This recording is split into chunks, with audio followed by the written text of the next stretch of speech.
correctly. So I appreciate them for mentioning that Neely was in fact a violent guy, because CNN was portraying him as this peaceful dancer.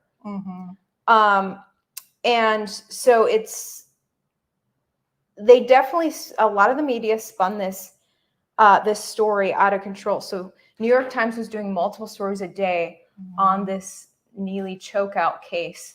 Meanwhile, and they were playing the race card too, because it's a blonde guy choking out a black guy. Meanwhile, an actual race-related story, like actual racial discrimination, was playing out in Tulsa, Oklahoma.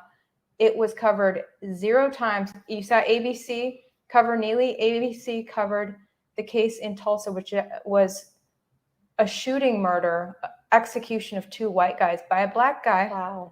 New York Times covered that story 0 times. It's still playing out right now after this suspect has been arrested.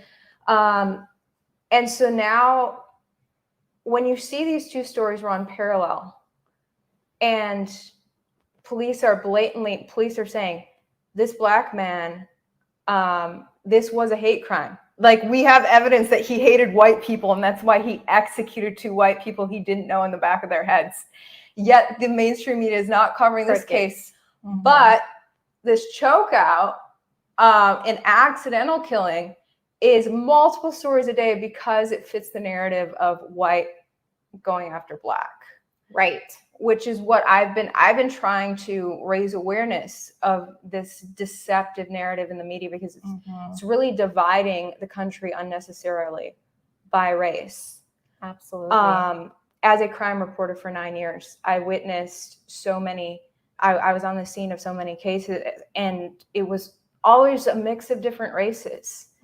It was not what you see in the news. It's always a white guy going after a black guy.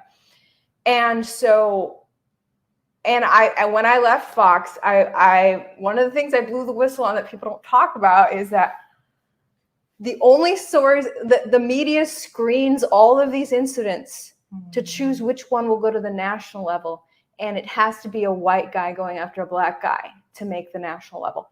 So in Tulsa, Oklahoma, all we have is the local news covering that case. So let's look at the local news clip of what happened there. It's pretty horrifying.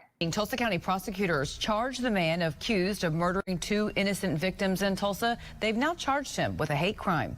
Police say Carlton Guilford shot and killed London Hathcock at the Rudisill Library, and then shot James McDaniel at a Quick Trip minutes later. News on 6's Reagan Ledbetter is live with the new details from prosecutors. Reagan.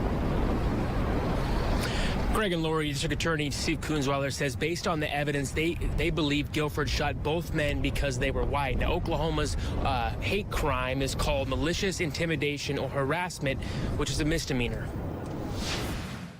The information suggests that race played a role in it. I feel like that's something that we can prove, and would be something that a judge or jury obviously needs to listen to. So we'll present that information along with everything else. Guilford is charged with 2 counts of first-degree murder for killing Hathcock and McDaniel, and 2 counts of shooting with intent to kill for shooting at 2 QT employees who were not hurt.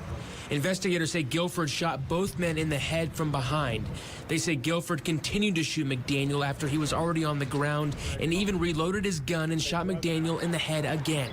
Guilford is being held without bond in the Tulsa County Jail, and prosecutors say that's needed in order to keep people safe. Whenever you're talking about a dynamic where the safety of the public is at risk, in my mind, somebody who's killing somebody or doing harm towards somebody who they don't know, that really amps things up.